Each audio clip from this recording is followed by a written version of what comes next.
फरीदाबाद से तीसरी बार चुनावी मैदान में उतरे बीजेपी के लोकसभा प्रत्याशी कृष्णपाल गुर्जर ने आज अपना पर्चा भरा। इस मौके पर उनके साथ कैबिनेट मंत्री मूलचंद शर्मा, शिक्षा मंत्री सीमा त्रिखा और मुख्यमंत्री के पूर्व राजनीतिक सलाहकार अजय गोड भी मुख्य रूप से उपस्थित थे। कृष्णपाल गुर्जर ने कहा कि यहां उनके सामने कोई चुनौती नहीं है। आप समय और तारीख नोट कर लें। 25 मई को वोटिंग होगी और 4 जून को रिजल्ट आएगा।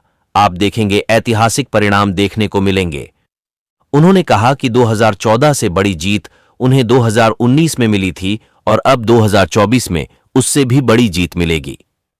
उन्होंने कहा कि जैसे मोदी को देश की 1,40,00,000 जनता का भरोसा है, इस तरह उन्हें भी अपने लोकसभा क्षेत्र की जनता पर पूरा भरोसा है और लोग कमल का बटन दबाएंगे और भाजपा को जिताएंगे।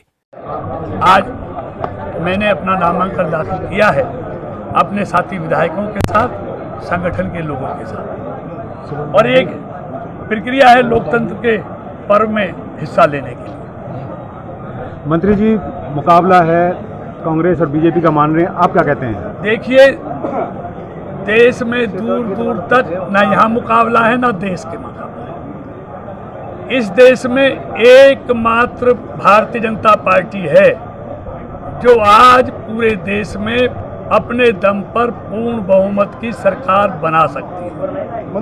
देश में कोई ऐसा दल नहीं बचा है जो अपने दम पर सरकार बना सके। ये ठग बंधन इकट्ठा करने की कोशिश कर रहे हैं, ये अस्तित्व की लड़ाई लड़ रहे हैं। कांग्रेस भी 50 से नीचे जाएगी या 50 से 2-4 ऊपर जाएगी, इस लड़ाई में है। वरना कांग्रेस का राजकुमार जो अमेठी छोड़कर भागा, अब वायनाड के लोगों के साथ धोखा किया। जब तक वायनाड में वोट नहीं पड़ गया तब तक उसने बताया नहीं कि मैं भागने वाला हूं, रायबरेली जाने वाला हूं। अगर वो वोट से पहले ये बता देता कि मैं रायबरेली जाऊंगा तो वायनाड में उसका इलाज हो जाता। तो उसने अमेठी छोड़ा, वायनाड छोड़ा, अब रायबरेली भी छोड़ेगा। उनका कोई ठिकाना नहीं है, वो अस्तित्व बचाने में लगे हुए हैं। मंत्री फरीदाबाद में क्या रहेगा? इस देश को चाहिए एक मजबूत, जो सिर्फ आप मोदी है, उनके पास चेहरा भी नहीं है और चरित्र भी नहीं बचा है। और चेहरा इसलिए नहीं है क्योंकि सारे चेहरे घोटालों की कालिक उनके चेहरों पर पुती हुई है। सारे जमानत पर बाहर आए हुए हैं जेल से, इसलिए मोदी के खिलाफ कोई बताने लायक चेहरा नहीं बचा है। अगर उनमें हिम्मत है तो देश के सामने, जैसे मोदी भाजपा और एनडीए का चेहरा है, ऐसा चेहरा वो देश के सामने लेके जाएं तो उनको पता चल जाएगा कि देश की जनता किसके साथ खड़ी है।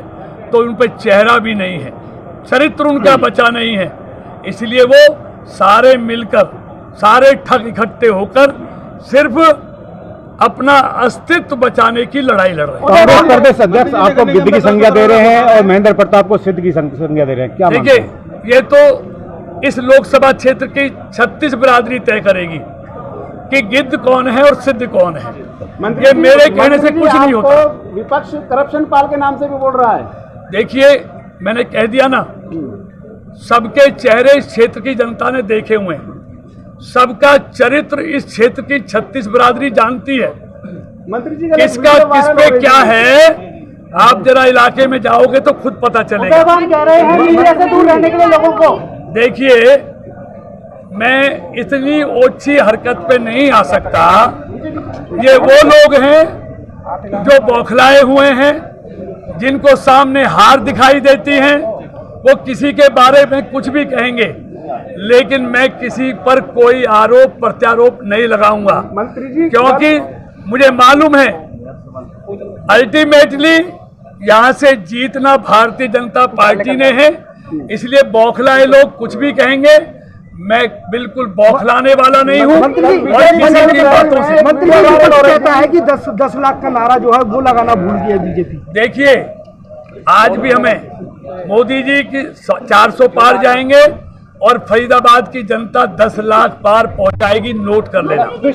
लेकिन विपक्ष क्या कहता है मुझे विपक्ष की बातों का जवाब नहीं देना, मुझे क्षेत्र की जनता की बातों का जवाब देना है। मंत्री जी ने कहा राजकुमार बोहरा का हाथ देखिए, ये सब चुनाव में क्या क्या सामने आता है, क्या क्या आरोप प्रत्यारोप, मैं आरोप प्रत्यारोप की राजनीति नहीं करता। देखिए, आप आज झटका दिख रहे हैं। देखिए, बात सुनिए, हमारी पार्टी का अध्यक्ष है और बहुत सम्मानित अध्यक्ष है, ये क्या दिखाते हैं क्या नहीं।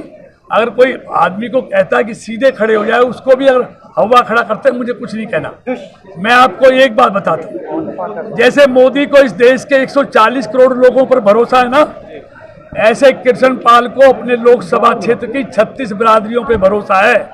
और ये भरोसा आपको 25 तारीख को वोट पड़ेंगे और 4 जून को जब गिनती होगी, ये आपके सामने समय आ जाएगा।